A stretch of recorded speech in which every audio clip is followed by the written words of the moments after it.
আসসালামু আলাইকুম। আমি মোহাম্মদ শাকির রহমান, প্রভাষক, হিসাব বিজ্ঞান বিভাগ,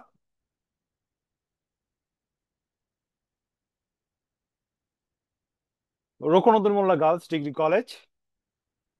আজকে আমার ইউটিউব চ্যানেলের ক্লাসের সাবজেক্ট হচ্ছে হিসাব বিজ্ঞান নীতিমালা, প্রথম পত্র, বিবিএস ডিগ্রি ও পাস কোর্সের বোর্ড কোশ্চেন সলিউশন ক্লাস আমরা আজকে করতে যাচ্ছি।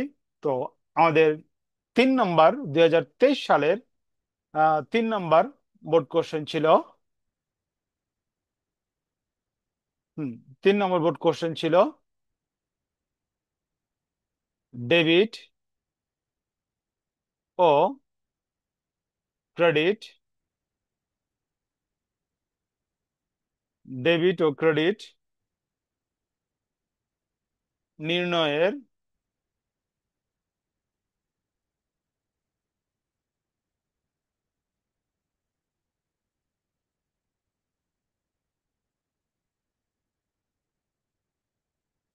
সূত্র বর্ণনা করো।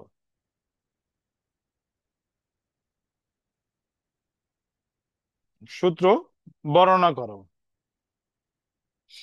তো আমরা জানি,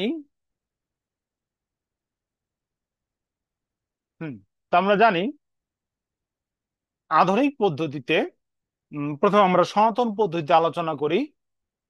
সনাতন পদ্ধতিতে হিসাবকে আহ 3 ভাগে ভাগ করা যায়।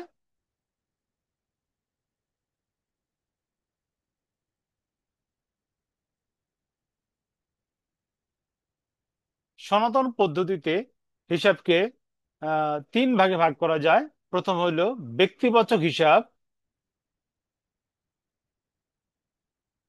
ব্যক্তিবাচক হিসাব কোনো ব্যক্তি বা প্রতিষ্ঠান যদি বোঝানো হয় তখন তাকে কি বলা হয়? ব্যক্তিবাচক হিসাব।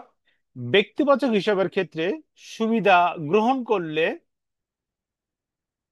সুবিধা গ্রহণকারী হিসাব ডেবিট, সুবিধা গ্রহণকারী হিসাব ডেবিট, এবং সুবিধা প্রদানকারী হিসাব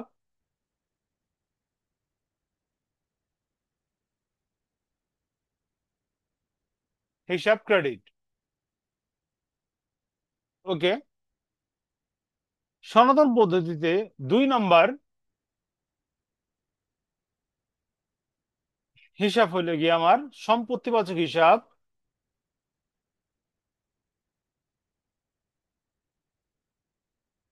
সম্পত্তিবাচক হিসাব বলতে কোনো স্থায়ী সম্পত্তিকে বোঝানো হয়েছে, যেমন ভূমি, দালান কোঠা, যেগুলো দ্বারা ব্যবসা প্রতিষ্ঠান কি করে দীর্ঘদিন যাবত সুবিধা পেয়ে থাকে এবং যা মুনাফা বৃদ্ধিতে কি করে সহায়তা প্রদান করে এবং যা নিজস্ব মালিকানা থাকে তাকে কি বলা হয়? সম্পত্তি। তো এই সম্পত্তি যদি বৃদ্ধি পায়, সম্পত্তির আগমন যদি ঘটে, সম্পত্তির আগমন হইলে ডেবিট,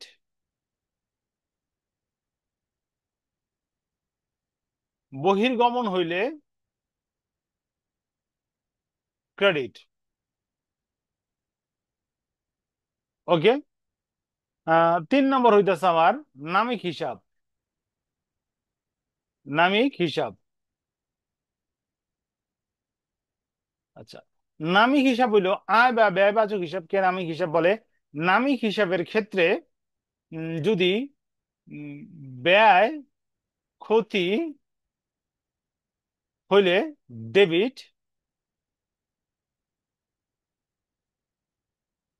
ব্যয় বা ক্ষতি হইলে ডেবিট,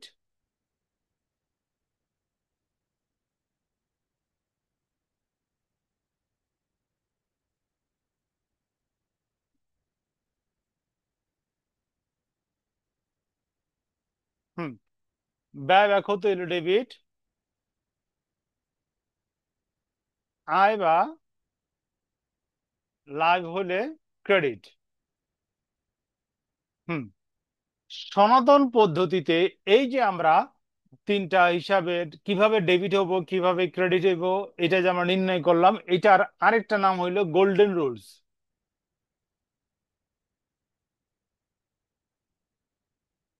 গোল্ডেন রুলস বা স্বর্ণসূত্র।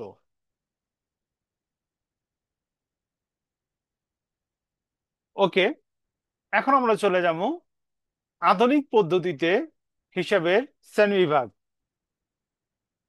আধুনিক পদ্ধতিতে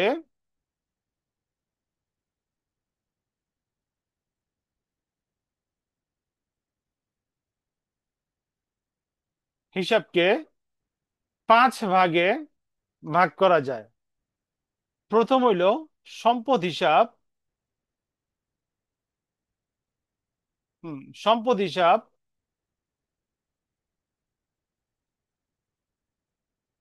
কোন সম্পদ যদি বোঝায় তাকে সম্পত্তিবাচক হিসাব বলে।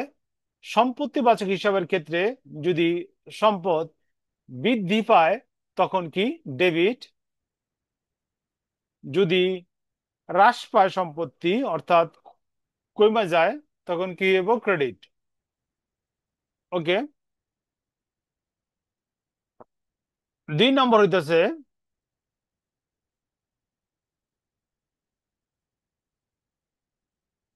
আয় হিসাব। আয় হিসাব যদি আয় বৃদ্ধি পায় তো ক্রেডিট, আয় হ্রাস পেলে কি ডেবিট।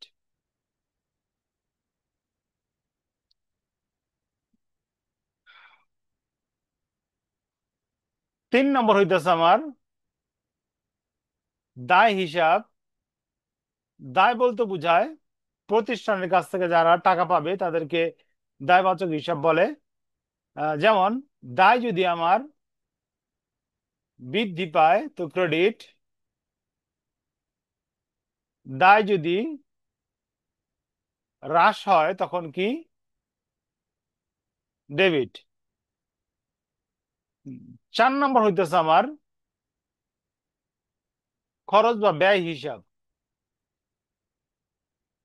ব্যয় যদি বৃদ্ধি পায় তো ডেবিট, ব্যয় যদি হ্রাস পায় তো ক্রেডিট। আরেকটা আছে 5 নম্বর মালিকানা সত্ত্ব।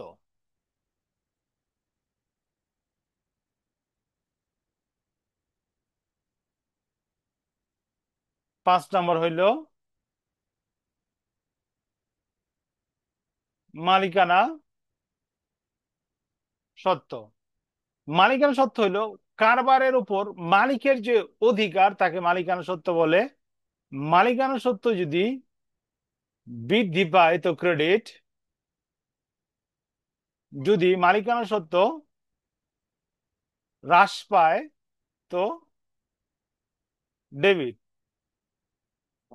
তো আমরা আলোচনা করলাম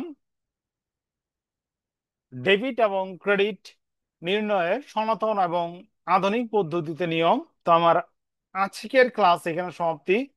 পরবর্তী লেকচার দেখার জন্য আমন্ত্রণ রইল।